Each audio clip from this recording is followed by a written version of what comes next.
শলা পুকুর। এই পুকুরে বাস করত এক বিশেষ ক্ষমতা সম্পন্ন জলপরী। সে যে কোনো সময় যে কোনো মানুষের রূপ ধারণ করতে পারত, তবে তার আগে তার লেজটা খুলে রাখতে হতো এবং সে তার পুরনো রূপে ফিরে আসতে চাইলে তার কাটা লেজটায় হাত দিলেই হতো। এই পুকুর পাড়ের একটা গাছে বাস করত এক পেতনি। সে খুবই দুঃখী ছিল, তবে তার মনে কি দুঃখ সেটা কেউ জানতো না। না, এভাবে আর থাকা যাচ্ছে না। যতদিন না আমার মনের ইচ্ছা পূরণ হবে ততদিনে তো আমার মুক্তি হবে না।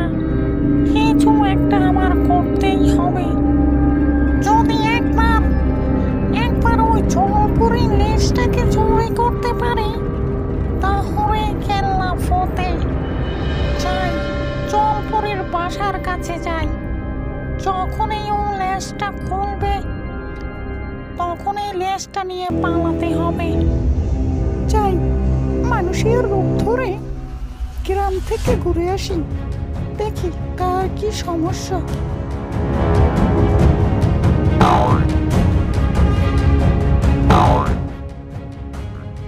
ও ডাইনি পিসি দাঁড়াও। এই লেজটি তুমি কিছুই করতে পারবে না। না না না না না, দাঁড়ানো যাবে না। আরে ডাইনি পিসি, তোমার কি হলো? তুমি আমার লেজ নিয়ে গেলে কেন? তুই এই লেজ দিয়ে মানুষের বিভিন্ন রূপ ধারণ করতে পারিস। আমিও এই লেজ নিয়ে মানুষের রূপ ধারণ করব। এই লেজটি তুমি কিছুই করতে পারবে না। তারপরও একটা চেষ্টা করে দেখি। এটা আমি পারি, কারণ এটা আমার লেজ। এক কাজ করো, তুমি আমার লেজটা ফিরিয়ে দাও, তার বিনিময়ে আমি তোমাকে সাহায্য করি। তোর লেজ আমি তোকে ফিরিয়ে দিতে পারি, তবে একটা শর্তে। তোকে আমার এই ডাইনির জীবন থেকে চিরকালের জন্য মুক্তি নিতে হবে। কিন্তু আমি তোমাকে মুক্ত করব কিভাবে ডাইনি পিসি? শোন তবে, আমি যখন বেঁচে ছিলাম আমার 2 বোকা ছেলে ছিল। তারা কোনো কাজ কর্ম করতো না। একদিন আমি অসুস্থ হয়ে পড়ি।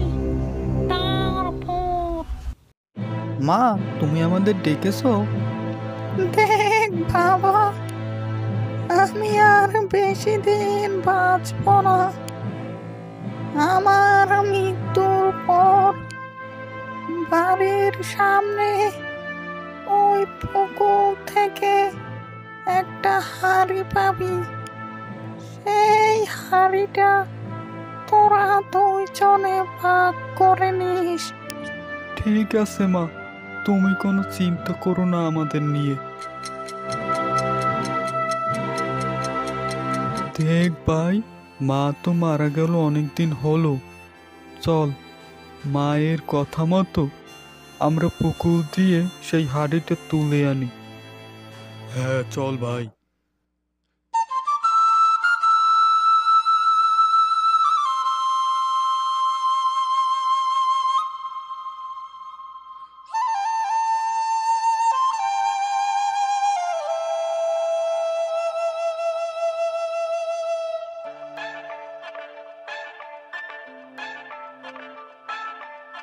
দেখ ভাই, হাড়িতে তো অনেক মোহর।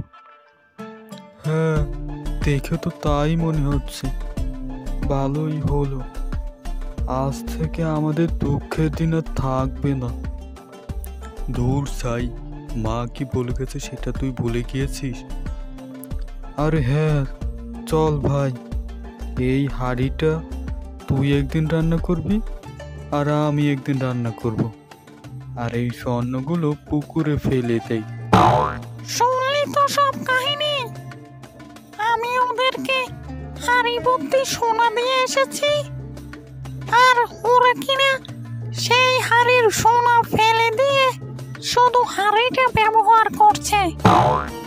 তোকে শুধু গিয়ে ওই সোনাগুলো ওদেরকে ফেরত দিতে হবে। ঠিক আছে ডাইনি পিসি, তুমি একবার আমায় লেজটা ছুঁতে দাও, আমি বরং মানুষের রূপ ধরে তাদের কাছে চলে যাই।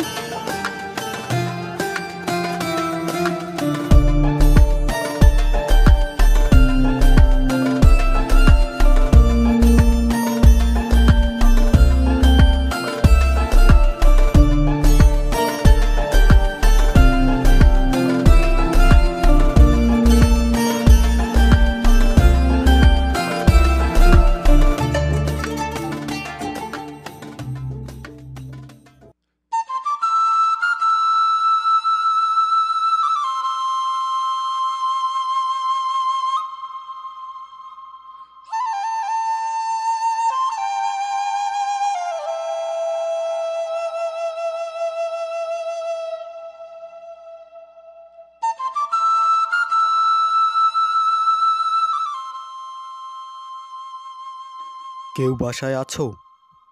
দরজাটা খোলো তো বাপু। কে তুমি? তোমাকে তো এর আগে গ্রামে কখনো দেখিনি। আমি পাশের গ্রাম থেকে এসেছি। শুনলাম তোমাদের মা মারা গেছেন। হ্যাঁ, আমার মা কিছুদিন আগে মারা গেছে। মা কি তোমাদের মারা যাওয়ার আগে কিছু বলে গিয়েছে? মা তো আমাদেরকে একটা হাড়ির কথা বলেছিল। সে হাড়িটা এনে আমি একদিন ভাত রান্না করি, আমার ভাই একদিন ভাত রান্না করি। তাহলে সেই সোনাগুলো কি করেছ? ও, সেগুলো তো জলে ফেলে দিয়েছি। আমি তোমাদের সাহায্য করব। চলো, আমাকে সেই পুকুরের কাছে নিয়ে চলো।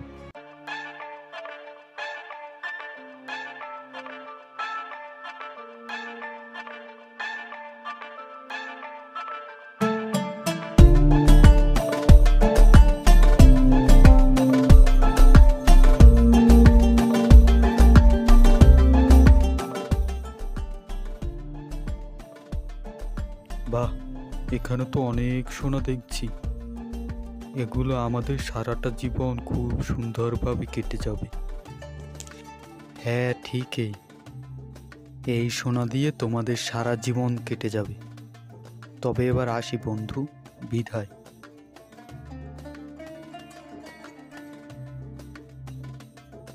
এদিকে মানুষরূপী জলপরী ডাইনির মনের ইচ্ছা পূরণ করার পর ডাইনি এক নতুন ফোন দিয়ে আটল।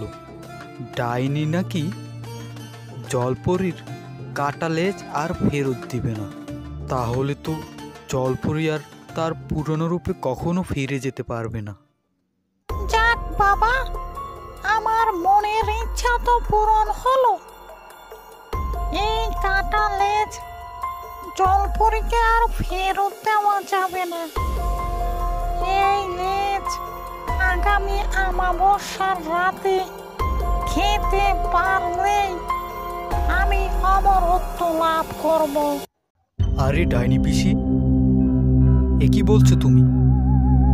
আমি তো তোমার কথা মতো সব কাজ করে এসেছি। এবার আমার কাটা লেজটা ফিরিয়ে দাও। না, তোকে আমি এই লেজ আর ফেরত দিচ্ছি না। যদি প্রাণে বাঁচতে চাস তাহলে এখান থেকে এক্ষুনি চলে যা।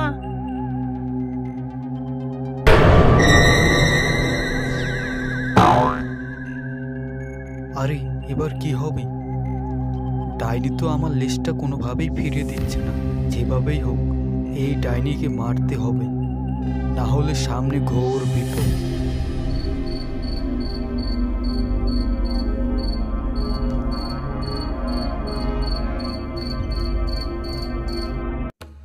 ইরিং বিরিং তিরিং ছা।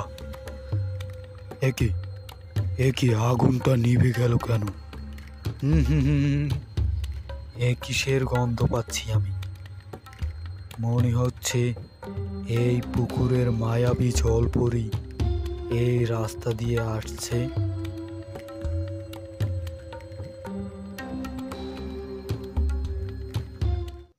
সাধু বাবা, দয়া করুন সাধু বাবা। কি হয়েছে বল।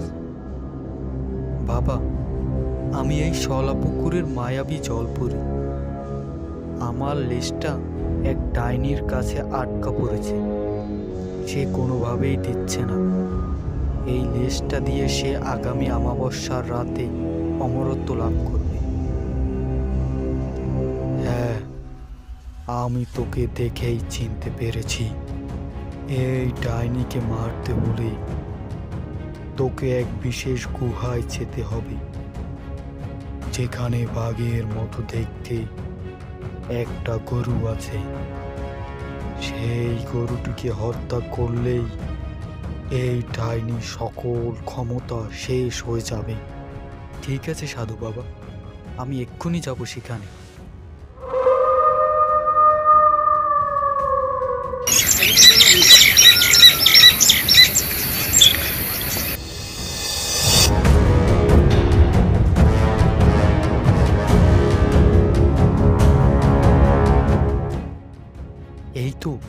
এই তো সেই গরুটা, যার রং একদম বাঘের মতো। এবার ডাইনি তুমি কোথায় যাবে?